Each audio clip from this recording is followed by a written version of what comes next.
Fischer projections are often used to show the structure of chiral biological molecules like monosaccharides. They're used frequently in biochemistry to highlight the difference in configuration at chirality centers. So in order to generate a Fischer projection for a molecule with one stereocenter, here is an example of S-alanine. And the first thing that we'd want to do is rotate the molecule so that the amine and the hydrogen are along the horizontal axis and coming toward us. And so they are in the wedge. We're using wedge bonds here to indicate that both the amine and the hydrogen are coming towards you, whereas the carboxylic acid and the methyl group are going back behind the plane of the page, away from you.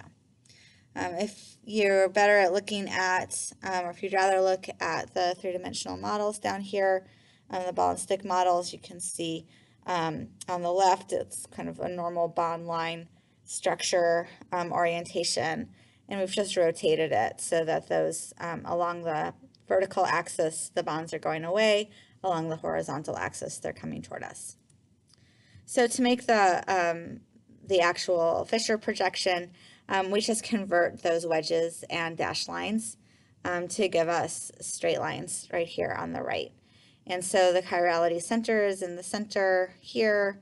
The nitrogen and the hydrogen are still coming towards you. The carboxylic acid and methyl group are still going away. We're just not bothering to draw the dotted line and the wedges. So to write the Fischer projection of a molecule with multiple stereocenters, we view each of the carbon-carbon bonds in an eclipse conformation. So in this conformation, as you can see here on the right, the molecule actually curls up on itself. So each of these vertical lines is going back away from us, kind of creating this little ball. And so what we do with the Fischer projection is we just smush that ball down, and again, anything on the horizontal is a wedge, anything on the vertical is actually a dotted line.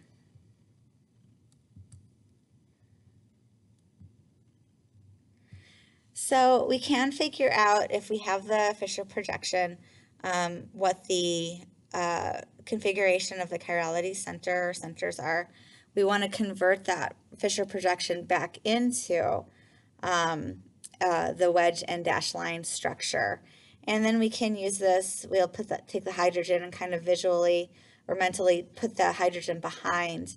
So we're looking at the amine and then the carboxylic acid and the methyl, and you can see that those go in the counterclockwise direction. So that's the S configuration.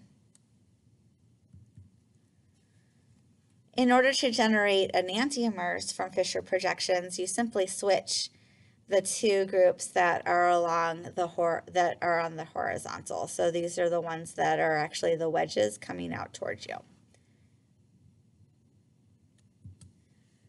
If you have multiple stereocenters, every single or chirality centers, pardon me, every single chirality center will be the opposite configuration for enantiomers. So if you look at D-glucose and L-glucose, you'll see that these are enantiomers. So there are mirror images of one another.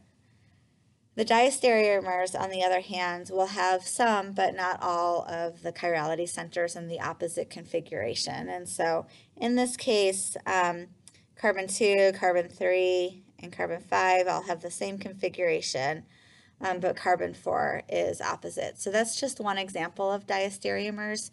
You could have lots of diastereomers changing one or more of the chirality centers at a time.